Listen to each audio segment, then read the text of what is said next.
ready is the UK workforce for the unstoppable growth of AI? Well, in today's episode, I explore the state of AI skills and workforce readiness with my guest today, who's from Coursera. But before I introduce him to you, with the UK's AI sector expanding 30 times faster than the rest of the economy, and job demand climbing nearly 100% over here, I think the stakes have never been higher around this topic. And yet, while the country has climbed 20 places in Coursera's global skills ranking, it still falls behind leaders like Singapore and Denmark. So as we all tackle the barriers that everybody faces in AI education, and the slow progress in improving cybersecurity skills, combined with the rising popularity of micro-credentials as a possible modern answer to the fast-moving world of tech, I find myself asking, what does all this mean for the next generation of not just UK workers, but workers around the world from the global community? And how can businesses and educators and policymakers close the gap before they widen further? And with that scene perfectly set, I'm going to officially introduce you to my guest. So a massive warm welcome to the podcast. Can you tell everyone listening a little about who you are and what you do? Hey, so my name is Nikolaz Foucaud. I'm the regional general manager for Coursera in EMEA, Europe, Middle East and Africa. I'm also the interim GM for APAC, which has gotten me to travel across a bigger region and learn about the learning cultures as it happens in the other side of the region, which was really interesting. And I've been in this role for 2 years. And obviously, we've seen the wave of Gen AI demand for learning, the impact on jobs and skills, etc. And then prior to Coursera, my background was predominantly in tech. So I started many years ago in telcos, and then I spent about 2 decades at Microsoft.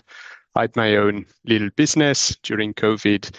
Tech business, joined NetApp, so data management, now also AI company, obviously, and all the way to Coursera in 2023. Well, it's a pleasure to have you join me on the podcast today. So much I want to talk with you about, especially having read a recent report about Coursera on the topic of AI maturity. And we're both talking today in the UK, where the AI sector is growing 30 times faster than the rest of the economy, which is just phenomenal. And with job demands also up 99%. I've got to ask, do you think the country's current pace of skills development is truly keeping up, or has any chance of keeping up with this explosive demand? Or could the talent gap risk slow growth, especially when we're looking at kids in school being told not even to use AI? I'm curious, What are you seeing here? Well, there's so much there. We could easily spend a few hours just on that first question. But I'll tell you a few thoughts. First of all, you talk about the UK and studying and learning in the UK. I've got 3 young boys currently studying in the UK, so that question is very close to my heart. But I'll tell you what. So we've published a global skills report. I think that might be the publication that you're referring to, and we've published it for many years now. But for the first year, this year, we integrated an AI maturity index, and we worked with third-party providers, not just our own learning data from the learning graph at Coursera, but we worked with the IMF, we worked with the World Bank, the World Economic Forum, and you'll see some jumps in the rankings, in the global skills rankings, and the UK in particular. You're asking about the UK. The UK went up more than 20 ranks in our global skills ranking. And that never happens, or it rarely happens, on a year-over-year comparison at the country-wide level. And so the only reason you see that jump this year is actually our methodology being adjusted to reflect the importance of AI skills and also peripheral skills in an age of AI disrupting jobs. And our view, certainly, on the UK's readiness is much ahead of that of other countries. I have to say, I'm originally from France. I now hold a British citizenship, but I have to say, I always had a hard time presenting the data in the years prior because the UK was in the 40s globally and way behind its European peers. But jumping up this year is actually a very very positive signal. So I'm bullish and optimistic, but all of the questions you're asking about readiness and impact and youth and what does it even mean to learn AI? Boy, there's a lot to think about there. Yeah, there really is. And looking a little bit deeper on that AI maturity index, yes, it did put the UK ahead of much of Europe, but it was still trailing behind Singapore, Denmark, Switzerland, and so many that you mentioned there. So what are these top countries getting right that the UK still needs to learn from to move higher up the ranks, do you think? Yeah, so I think some of it is relatively easier, maybe more accessible, and some of it is really, really hard. I think I'll start with the hard piece. The hard piece might be what we call at Coursera the learner motivation. You could refer to it as the culture of learning. Certainly, some of the countries in the top of the list, they demonstrate regularly if you visit, if you travel, if you speak to local people or people who've emigrated to those countries to find work. There's a culture of continuous learning, lifelong learning, and that's a very, very difficult thing to nurture and to change because it permeates across formal education, informal education, and just the day-to-day approach to somebody's job. And it's a very, very difficult thing to change. And then in terms of the more accessible interventions, so you talked about the place of AI in education, young education, later education, higher education. Certainly the governments have a role to play. I think London Tech Week was last week. I'm pretty sure you were there. And obviously there were some announcements being made by the PM at London Tech Week, and there seems to be a bullishness both in terms of investing in the country, attracting capital into the country, and obviously skills is going to be a critical factor to monetizing and realizing the potential. So there's a lot to do. I think the culture and the appetite for learning and challenging oneself is kind of a very, very tricky topic, very human topic. But what we find is there's a strong correlation between the culture and the skills ranking now. Unfortunately, I wasn't at London Tech Week last week. I was at Cisco Live in San Diego. But There you go. But guess what? The topic was AI, predictably, and AI infrastructure. So there's a clear push for more AI infrastructure over there in the US. That's what Cisco was going after, and computing power here in the UK. It's all the same problems, but over here in the UK, they're focusing on government funding. From what I was reading about that tech project, but how do we make sure this investment translates into genuine workforce readiness instead of just hardware progress that continues to outpace skills?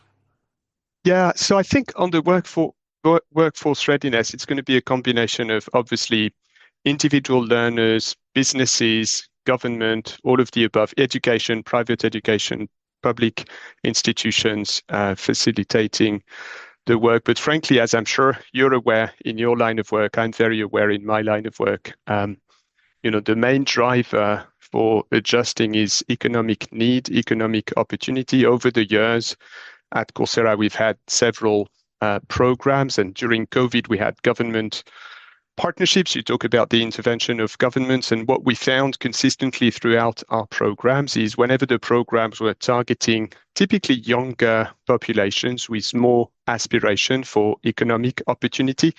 So think about programs targeting refugees or countries in political turmoil. Those programs always had the highest rate of usage, the highest rate of not just enrollment into the programs, but completion and the success rates of those completions, and then transitioning from those completed certificates or micro-credentials into actual work. So both the learning effort as well as the learning outcomes heavily, heavily depend on the economic opportunity, I would say, at the end of the day. So I think it's also concerning to see that only 28% of Gen AI learners in the UK are women. So I've got to ask, what barriers are stopping more women from entering AI learning paths? And how can government and employers and equally education providers work together to try and change this figure? Yeah, there's a lot. And actually, I'll send it to you if you haven't seen it, but we had a particular report on this. We published a study, I think about 2 months ago, specifically on what could be done by industry to be more inclusive of women as it relates to AI. And there's a lot. Just to comment on the data points here. So 48%, I believe, of our learners in the UK are women. And so you're right. The contrast is very stark between the percentage of women on AI courses as opposed to overall women percentage learning on Coursera. I think there's a number of reasons. One is the language that is being used. One might be the bias in the models themselves and whether they are more appropriate, more suitable for men as opposed to women. And so the ability, the desire, the willingness to engage with those models. And then just the, age-old STEM disparities that we've observed, and then whether or not women feel that they can be entering into careers that are tech careers. I'm sure you've been covering this topic for a long time, unfortunately, and not a lot of progress has been done. Yeah, and it's quite sad to report that. And also, in the last few weeks, we've seen a lot of cyber attacks on big name retailers here in the UK. So, in particular, another stat that concerns me is cybersecurity skills have grown by just 6% despite the rapid expansion of AI. So, how worried should we be about this lag, especially given how strong security is vital to protect AI driven systems and swarms of agentic AI agents that are being added right now? Yeah, so you mentioned you were with Cisco. I would expect that they had a lot to say about this. Yeah. I personally believe we should be quite worried. There's no downside to being worried if you then channel that worry into positive action. And if we think about the risks and if we think about the surface of vulnerability from a cybersecurity perspective, for sure, without a doubt, the surface of vulnerability has increased. If you look at it from the learning graph perspective, the information that we can find on the platform, there was clearly a deep seek moment where I think it hit a lot of the businesses globally. We saw prior to the deep seek moment a few months back, we saw that companies were accelerating basic level, foundational level AI literacy. But as the news cycle started to talk about the ability for workers to use LLMs that potentially could be trained on data fed by their users, there was some level of concern where the LLMs were owned by global tech companies. But then when it became apparent that it wasn't just global/US tech companies, I think there was a moment of realization at the board level. Hang on a minute, perhaps we need to accelerate the learning and then the level of awareness and the level of, frankly, healthy paranoia as it relates to the risks of deploying LLMs and using LLMs, etc.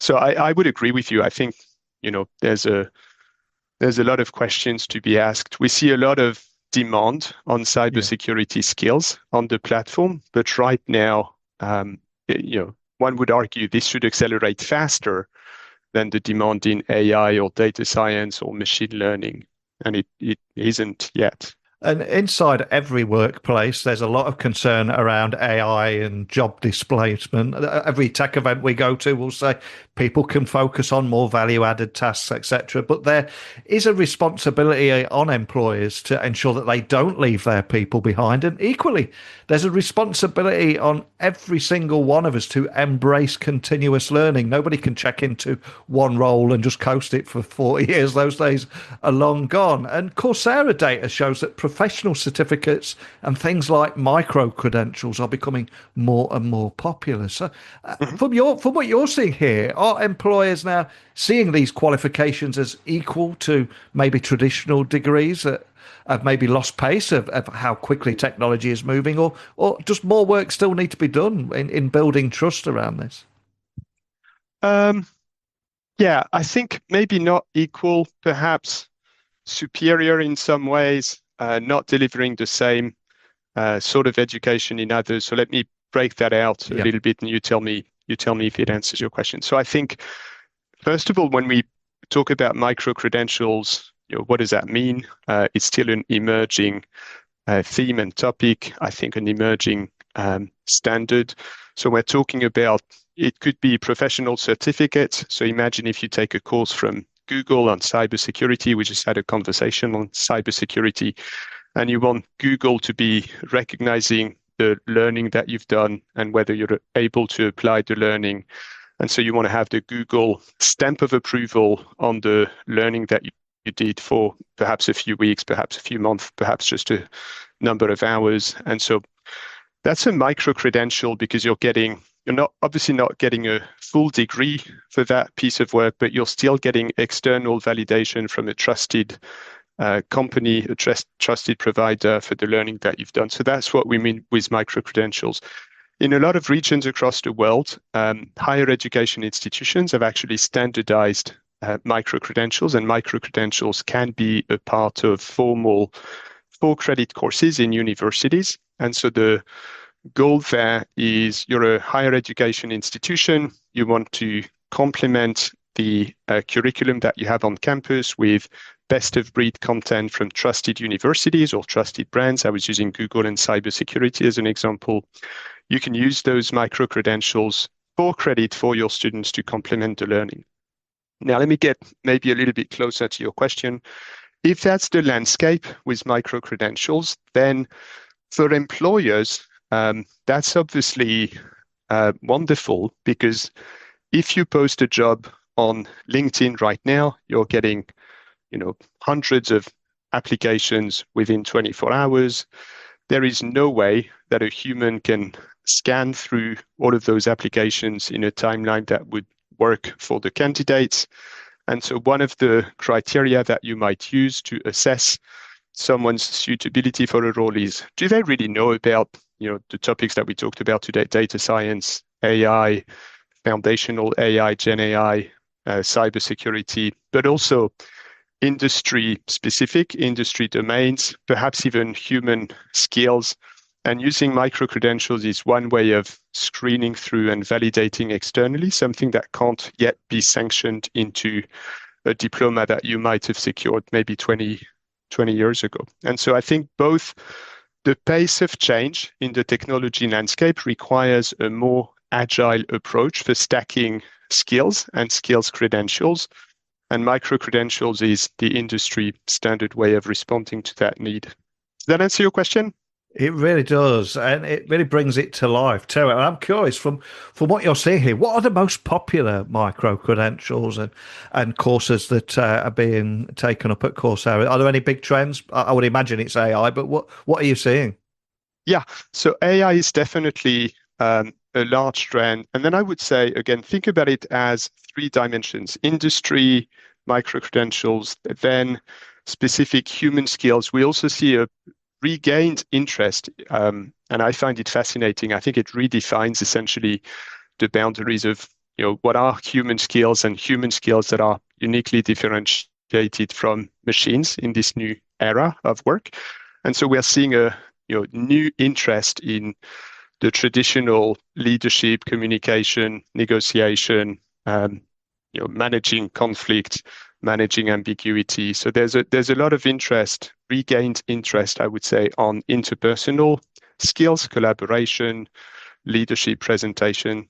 So aside from what you would expect, which are data, AI, machine learning driven micro credentials, there's actually some interest on human skills and then industry as well. And then the last thing I would say actually for micro credentials is we see most of the interest on entry level, so professional certificates for people that are looking to change careers, and maybe they've been in one type of career and they're hearing about the blockchain and crypto and data, and they want to consider, can I gain an entry level role in those fields where it looks like the salary opportunities are much higher. And then this is where you would look to perhaps a series of micro credentials to then gain access to an entry-level job in a different domain. So career switchers, as we like to think of them, career starters and career switchers tend to be the ones with the highest level of demand for micro credentials. And the good news is, of course, as a result of this change and people embracing continuous learning, the UK has jumped from 45th to 22nd for global skills proficiency, which is indeed quite encouraging. Still a lot of work to be done. But where do you see the biggest areas for improvement to make sure that this momentum continues? Yeah, so you mentioned cybersecurity, I think from a skills perspective for sure, that should accelerate to give us both more confidence about how the other skills are going to be used. I think that would be important. But if you think about it, there's a lot of talk in the UK as well about choices as it relates to future workforce, the skilled workers visa. What do we want to do with, the local population? What do we want to do with immigration in the country for various types of roles? So there's a very discrete approach by role, by skill, etc. The highest performing institutions that have worked with Coursera, even at a massive level, think hundreds of thousands of learners, they typically do a very robust job of, one, defining the skills taxonomy that we use at the country level or at the institution level. Two, what are the needs? What are the needs? If you're a private institution, you'll be thinking about the needs of your customers. Think about professional services companies right now, the Big Four or others. Their customers have evolving needs and evolving expectations for what they do. And so they need to be able to map their skills taxonomy to the needs of their clients. And then the third aspect is once you have a clear picture of the needs of your clients, the skills taxonomy that you use to even have a definition and language around skills in your organization, then you want to do a thorough mapping of the skills assessment. Where are we today? Where do we project that we need to be in the future? And then that's where you invest the learning and your education, the investment in the effort to move from A to B. So I would say, if I look at the government, there's a large focus on skills. There's a clear focus on the jobs requirements for the UK in the future. So there's a level of readiness there. There's capital investment in infrastructure for AI, technical infrastructure for AI. I think the next step is just mapping out skills assessments. I think this may be where there's a gap today. How do we assess skills currently? And then how do we map where we are to where we want to be? And if we finally, before I let you go, if we zoom out for a moment, look at that bigger picture, is there a single change this year that would have the greatest impact on helping here in the UK become a genuine global leader in AI skills and readiness? And although this is based in the UK, there will be people listening around the world that maybe also want to take this advice. So what would that be? What would be that single big change that could have the greatest impact, do you think? Yeah, so on the long term, it depends on your time horizon. I would say on the long term, the biggest change always is in the education of younger people. So the decisions that we make in terms of how we choose to educate, typically young people from the age of, I would say, 3 to 9, this is what's going to have the longest term impact on the country 20 years from now, 30 years from now. But if you were thinking about like a shorter term level of impact, then I would say, let's just open the floodgate and let's just make sure there's accessible education for everyone. And there's a commitment to continuous learning, not just one point in time. So again, if you wanted the biggest impact for the long term, perhaps overinvest in the younger population. But if you wanted real-time impact right now, then think about how do we democratize, how do we make learning accessible in the flow of work, in the flow of life to everybody right away. Fantastic advice. And I think you're so right, especially this leaning into our more human skills. I've been reading a lot recently around how a clever doctor, senior doctor with a bedside manner that falls way short, or just an awful bedside manner, could find themselves overshadowed by younger colleagues who are empowered by AI's diagnostic speed, have time and empathy to deeply connect with patients in ways that technology never can. So I think technology and AI should complement human skills. So in some ways, we've been doing jobs inside offices as robots. We've been performing these robotic, mundane tasks again and again. We need to get back to being human, right? 100%. Yeah. And I think that is a powerful moment to end our conversation today. But before I do let you go, for anybody listening interested in exploring that report, finding out more information on some of the courses that you're offering there and micro-credentials, where would you like to point everyone? So we've published the Global Skills Report 2025. That's available on the Coursera website. I would basically start there. Awesome. Well, I will add a link to that so people can find that nice and easily, along with a link to your LinkedIn profile as well. I encourage people to get in touch with you. But more than anything, just thank you for sharing this story today. Thank you so much. Thank you for the time. So are we moving fast enough to match the speed of AI disruption? Today's conversation left me convinced that continuous learning, practical credentials and stronger inclusion, these are the things that must shape how not just the UK, but every country around the world stays competitive in the global AI race. And yes, while investment in infrastructure matters, it's people who bring innovation to life. And if you take one lesson from today's episode, let it be this: skills need to keep the pace with technology, not trail behind it. And as a follow-up to that, what will you be doing to prepare yourself and your team for tomorrow's AI-powered world? And with that, I pass the virtual microphone to you and say email me, techblogwriter@outlook.com, X, LinkedIn, Instagram, TikTok, just @NeilCUs. I'm the easiest guy in the world to find. Love to hear your thoughts on this. So keep those coming across. I'm going to prepare for another guest now. But thanks for listening as always, and I'll speak with you all again very soon. Bye for now.